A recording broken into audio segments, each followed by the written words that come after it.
नमस्कार मंडळी, माझं नाव तेजस कमळकर आणि मी तुम्हाला आता सांगणार आहे KCIच्या रजिस्ट्रेशन पेपर्सबद्दल. बऱ्याच जणांचे कन्फ्युजन होतं आहे किंवा त्यांना डाऊट आहे की KCIचं रजिस्ट्रेशन कॅम्प जो होतो आहे कोल्हापुरात, तो काय आहे आणि त्याचे जे रजिस्ट्रेशन पेपर्स आहेत ते कशा संदर्भात असतात. ठीक आहे, तर आता ह्या व्हिडिओमध्ये मी तुम्हाला फक्त पेपरबद्दल सांगणार आहे की कोणत्या प्रकारचं सर्टिफिकेट तुम्हाला या रजिस्ट्रेशन कॅम्पमार्फत मिळतं. ठीक आहे, चालू करूया तर मग. तर हा केनल क्लब ऑफ इंडियाचं रजिस्ट्रेशन सर्टिफिकेट आहे माझ्या डॉगचं. तर ह्याच्यात ही सगळी माहिती नमूद करून येते. पहिलं तर आहे तुमच्या डॉगचं नाव. आता माझ्या केनलचं नाव आहे रेझोल्यूट, तो रेझोल्यूट सुनेत्रा माझ्या डॉगचं नाव आहे. तर ते रेझोल्यूट सुनेत्रा म्हणून डॉगचं नाव आलेलं आहे. इथे एक रजिस्ट्रेशन नंबर असतो जो मी झाकलेला आहे मुद्दाम. त्यानंतर एक मायक्रोचिप नंबर असतो. मायक्रोचिप काय ते मी तुम्हाला थोड्या वेळात सांगेन. त्यानंतर तिची जन्मतारीख असते. त्यानंतर तिचं लिंग असतं, बिच म्हणजे मादी, त्यामुळे हे मादीचा एक पेपर आहे. सुनेत्रा नावाची मादी आहे ही. त्यानंतर त्याची जात ब्रीड कारवान हाऊंड म्हणजे कारवान जातीची मादी आहे ही. त्यानंतर कलर आणि मार्किंग, कलर काय असेल तो आणि त्याच्यावर काही मार्किंग पण असतील तर ते सुद्धा इथे नमूद असतात. तर हिचा कलर आहे फॉन आणि सिंगल कलरमध्ये होती, त्यामुळे इथं मार्किंग नाही आहेत काही. त्यानंतर इथे हे नॉट रजिस्टर्ड असं हे सगळं लिहून आलेलं आहे. तर हा बेसिकली पेडिग्री पेपर असतो. पेडिग्री म्हणजे वंशावळ. वंशावळ म्हणजे कसं असतं की आता समजा ह्या मादीचे आई वडील जर रजिस्टर्ड असते केनल क्लब ऑफ इंडियामध्ये, तर मी वंशावळमार्फत हिचा पेपर काढून घेतला असता. हे असं अननोन म्हणजे वंशावळ माहिती नाही अशा पद्धतीचं हिचं रजिस्ट्रेशन करून घेतलं नसतं मी. तर इथे काय, हिचे आई वडील मला माहिती आहेत पण केनल क्लब ऑफ इंडियाला माहिती नसल्यामुळे इथं ते नॉट रजिस्टर्ड म्हणजे आई नॉट रजिस्टर्ड आणि बाप नॉट रजिस्टर्ड, त्याचेही आई बाप आणि त्यांचेही आई बाप हे नॉट रजिस्टर्ड असे येतात.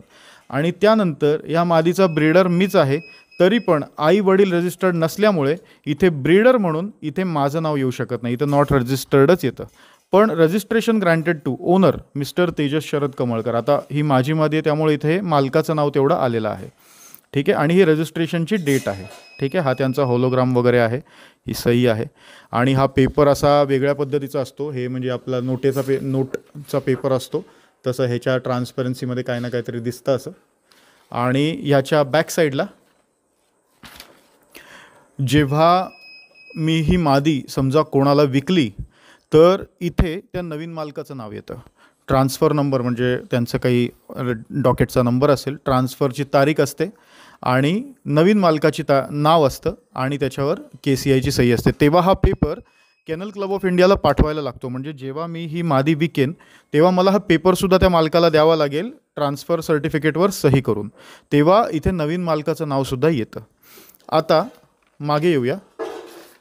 जर हिचे आई वडील रजिस्टर्ड असते तर हे कोणत्या प्रकारचा पेपर झाला असता तो पण मी तुम्हाला दाखवतो. जर आई वडील तुमच्या पिल्लांचे रजिस्टर्ड असतील तर ते लिटर रजिस्ट्रेशन म्हणतात. आणि जर आई वडील रजिस्टर नसतील, जर तुम्ही श्वान दाखवून रजिस्ट्रेशन घेत असाल तर त्याला single dog registration with unknown pedigree म्हणजे अशा प्रकारचा म्हणजे वंशावळ माहिती नसलेला एक सिंगल श्वानाचं रजिस्ट्रेशन असा याचा थोडक्यात अर्थ होतो. आता हा आहे लिटर रजिस्ट्रेशनचा पेपर. लिटर रजिस्ट्रेशनमध्ये सेम सगळी माहिती असते. इथं वर मात्र वर मात्र इथं लिटर रजिस्ट्रेशन लिहिलेलं असतं स्पष्ट. ठीक आहे, आता ह्या खोप्यात 4 पिल्लं होती तर 4ही पिल्ल्यांचे डेट ऑफ बर्थ सेम येतात. ठीक आहे, त्यानंतर हे पिल्ल्याचं नाव येतं रेझोल्यूट्स गुलमस्तान. हा त्याचा एक युनिक रजिस्ट्रेशन नंबर, हा मायक्रोचिप नंबर. लिटर रजिस्ट्रेशनला ही मायक्रोचिप बघा अशी ह्याला आलेली असते बरोबर. ठीक आहे, आणि मायक्रोचिप कशी असते ही पण मी तुम्हाला थोड्या वेळात आता दाखवतो. त्यानंतर गुलमस्तानचा बाप होता, तोही रजिस्टर्ड होता या केसमध्ये. त्याचं नाव आहे resolute Sabir, chestnut colour, rare colour होता कारवानमध्ये खूप. So resolute Sabir born in 2015 आणि असा त्याचा नंबर होता. त्यानंतर त्याची आई ही रजिस्टर्ड होती, त्याचं नाव आहे सुंदरी.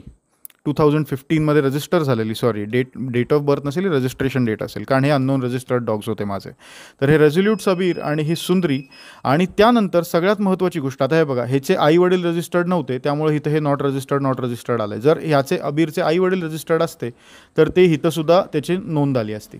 त्यानंतर इथं ब्रीडर म्हणून तेजस शरद कमळकर हे नाव येतं आणि registration granted to Tejas Sharad Kamalkar असं नाव येतं. तर हे झालं लिटर रजिस्ट्रेशनचा पेपर. बघा आई वडिलांचे नमूद येते. आणि आपण जे कॅम्पमध्ये करणार आहोत तो हा पेपर आहे. आई वडिलांचं नमूद येऊ शकत नाही, कारण अननोन डॉग म्हणून आपण त्याला रजिस्टर करणार आहोत. ठीक आहे, त्यामुळंच ब्रीडरसुद्धा अननोन म्हणूनच येतो अनफॉर्च्युनेटली. पण हा पेपर झाल्यावर आता ह्या मादीची जेव्हा पिल्लं होतील तेव्हा मी नराचा आणि मादीचा पेपर एकत्र जोडून लिटर रजिस्ट्रेशन म्हणजे पुन्हा अशा प्रकारचा पेपर क्रिएट करून त्याच्यावर मग माझं नाव तेजस कमळकर ॲज अ ब्रीडर असं मी घेऊ शकतो. ठीक आहे, आता मी तुम्हाला ही मायक्रोचिप म्हणजे काय हे दाखवणार आहे. 1 मोमेंट. हा माझा पेपर्सचा ढीग आहे आणि दॅट इज द थिंग. म्हणजे एवढे पेपर्स जमा व्हायचं रिझन असं आहे की मी कधीही बोगस पेपर विकलेला नाही आहे कोणाला. म्हणजे बरेच डॉग्स आता ह्यातले माझ्याबरोबर नाही आहेत, तरी पण कसं होतं, लोक पेपर विकाविकी खूप करतात हल्ली. पण तसं करू नका मित्रांनो, ते योग्य नाही आहे. तर हे त्यामुळं माझ्याकडे ढीग साचलेला आहे की पेपर वगैरे विकलेले नाहीत मी कधी. तर या मायक्रोचिपचा कसा उपयोग होतो हे तुम्हाला सांगतो. पहिली गोष्ट तर ह्या मायक्रोचिपवर जो नंबर असतो एक युनिक नंबर असतो. ठीक आहे, एका नंबरच्या 2 मायक्रोचिप्स नसतात. ठीक आहे, तर ह्याच मायक्रोचिप नंबर तुमच्या हा डॉगच्या पेपरवर सुद्धा आलेला असतो. आणि जेव्हा तुम्ही शोला जाता तुमचा श्वान घेऊन, तेव्हा तो श्वान स्कॅन केला जातो की जो श्वान रजिस्टर्ड केला आहे तो हाच आहे का, म्हणजे जो कागद ज्या श्वानाचा आहे तो तोच श्वान आहे का हे बघण्यासाठी. दुसरी महत्त्वाची गोष्ट, समजा तुमचा श्वान चोरीला गेला किंवा तुमचा श्वान हरवला इन एनी सर्कमस्टान्स, तर तुमचा श्वान कसं असतं की ते एक टॅग रीडर असतो. तो टॅग रीडर तुमच्या श्वानाची मायक्रोचिप जिथं घातलेली आहे त्याच्यावरनं तुमचा टॅग रीडर फिरवला तर हा युनिक मायक्रोचिप नंबर त्या रीडरवर दिसतो. आणि तुमच्याकडे हा पेपर असेल, याचं रजिस्ट्रेशन तुमच्या नावावर असेल, तर याच्यावरनं लगेच कळतं की हा श्वान या मालकाचा आहे. म्हणजे कुणी तुमचा श्वान चोरला आणि तो स्वतःचाच आहे असं सांगतोय, तर हे मायक्रोचिप आणि हा पेपर एक सढळ पुरावा असतो तुमचा मालकी हक्क सिद्ध करण्यासाठी. तर आता मी तुम्हाला मायक्रोचिप दाखवतोय. हे बघा, हे अशा एन्व्हलपमध्ये मायक्रोचिप आलेली असते. तर जो रजिस्ट्रेशन कॅम्प असतो, ठीक आहे, तेव्हा तुम्हाला ही मायक्रोचिप हातात दिली जात नाही. तेव्हा ही डिरेक्टली तिथे जे डॉक्टर्स असतात ते डिरेक्टली तुमच्या डॉगमध्ये ही मायक्रोचिप इंजेक्ट करतात. पण हे लिटर रजिस्ट्रेशनची मायक्रोचिप होती त्यामुळे मला अशी ही आलेली आहे. बट ही अशी मायक्रोचिप आहे बघा, हे इंजेक्शन आहे एक प्रकारचं. हे त्याची सेफ्टी आहे. हे असं काढलं जातं, दिसतंय का तुम्हाला हे इंजेक्शन? हे बघा, ही त्याची सेफ्टी आहे. हे त्याचं निडल इथून निघते आणि हे निडल त्यात घालून, सुई घालून कुत्र्याच्या बरोबर इथे मणक्याच्या वर मानेच्या तिथे विदर्सना ही ह्याच्या आतमध्ये एक बारीक इलेक्ट्रॉनिक चिप असते, ती आतमध्ये इंजेक्ट केली जाते. तर ही प्रोसेस सगळी तुमची त्या कॅम्पच्या दिवशीच कंप्लीट केली जाईल. ठीक आहे, आणि लिटर रजिस्ट्रेशनच्या वेळेला हे तुम्हाला घेऊन जायला लागतं डॉक्टरकडे आणि डॉक्टर तुम्हाला हे सगळं पपीजमध्ये इंजेक्ट करून देतो तुमच्या. तर मित्रांनो, ही आहे KCI पेपर्स संदर्भात थोडीशी माहिती. तुम्हाला काही डाऊट्स असतील तर तुमचे डाऊट्स कमेंट्समध्ये विचारा.